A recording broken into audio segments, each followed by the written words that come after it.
When it comes to A Christmas Carol, the adaptations and reimaginings are numerous. From the more straightforward adaptations that feature Scrooge in the 1800s, to all dogs, adaptations set in different time periods, to Muppets and Mickey. But there's often one adaptation I find doesn't get the attention it deserves: the Flintstones Christmas Carol, which to date is the final Flintstones Christmas special. The reason I find this adaptation worthwhile is because of just sort of straightforward adapting it and putting characters into certain roles within the Christmas Carol setting. They make it a little bit different. Ah, humbug! Oh, you're gonna knock him dead tonight, Freddy boy. The plot of A Flintstones Christmas Carol is pretty straightforward. Bedrock is putting on a one night only performance of A Christmas Carol, and Fred is Scrooge, a role that he's starting to embody a bit outside of the play. Not be the man I would have Al- been. Hiya, Fred. Ooh, take pity, good spirit. I am not the man I Well, was. if it isn't Ebenezer Scrooge himself. Greetings, supporting players. Hey, we're in this play too, Flintstone. Yeah, but there can only be one Scrooge. Others are in the play as well, like Barney, Mr. Slate, Dino, Pebbles, and Betty. But Fred is constantly being a jerk to his friends. He doesn't seem to see how stressed Wilma is. He forgets Pebbles, and Barney has to pick her up from cave care. And then he also forgets Wilma and Pebbles' Christmas gifts. Specifically with the gifts, he has to rush to the store on Christmas Eve, and then because he's running out of time, has to randomly leave them with this kid who's in line to get presents wrapped. This is an important detail for later, but I wanted to note it now. So he gets to theater almost before curtain, but he ends up being okay. And then as he starts performing in the play, this is where things start to happen. Throughout the play, various cast members get sick with what's called the bedrock bug, basically the bedrock version of the flu, and Wilmer, who's the stage manager and only person to really know all the lines and can also strangely fit in everybody's outfits, has to step into various roles. It's because of this that Fred starts to see what he's done to others and realizes that he needs to make up for things, that he needs to apologize, that he needs to not be as self-centered. Those tears looked awful real, Bon. She is a little upset, Fred. About what? You mean besides forgetting about Pebbles and being a selfish...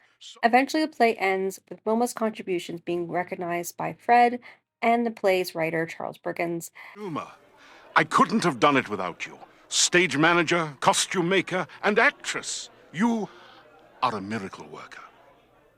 She's a miracle worker, all right. She's my wife. Let's hear it for her. Yabba dabba dee!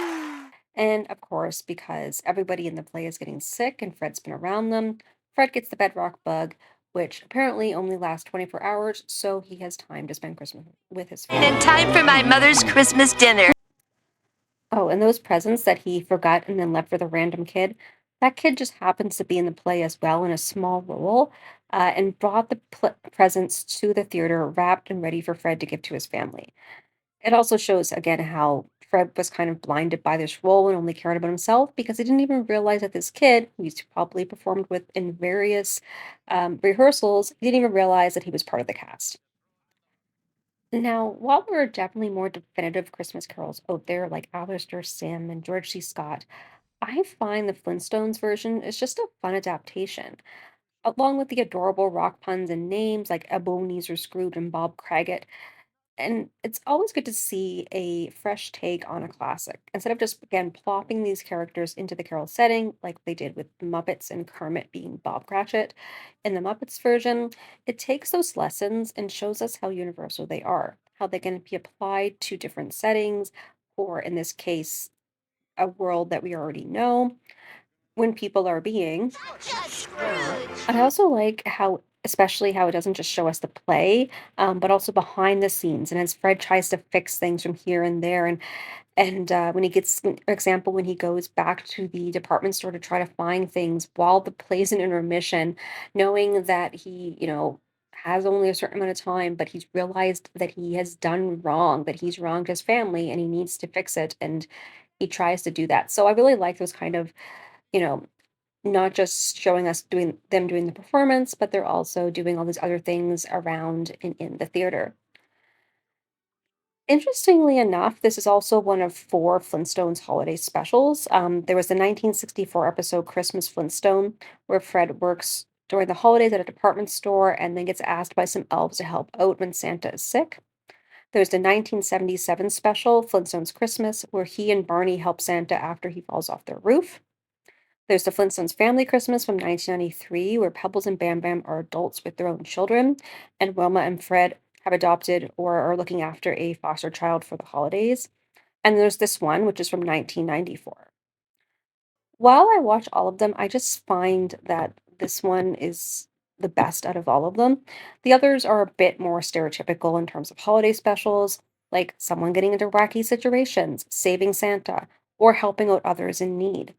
And while, yes, A Christmas Carol is a bit of a holiday stereotype itself, at least it is nowadays, it's just the way that this one's done that I find it's unique. And I think it's really worth a watch, especially if you haven't seen it. It just hit its 30th anniversary this year. So if you haven't seen A Flintstones Christmas Carol and have about an hour to kill over the next few days, I definitely recommend watching it and seeing if you like it. Now, I know there are more versions out there of A Christmas Carol, so let me know in the comments what you think is the best version. Do you have a favorite? Is there a version that you think is absolutely horrible? Let me know and why. I love to hear what other people think about all of the different versions of A Christmas Carol, and like to see how opinions change from person to person.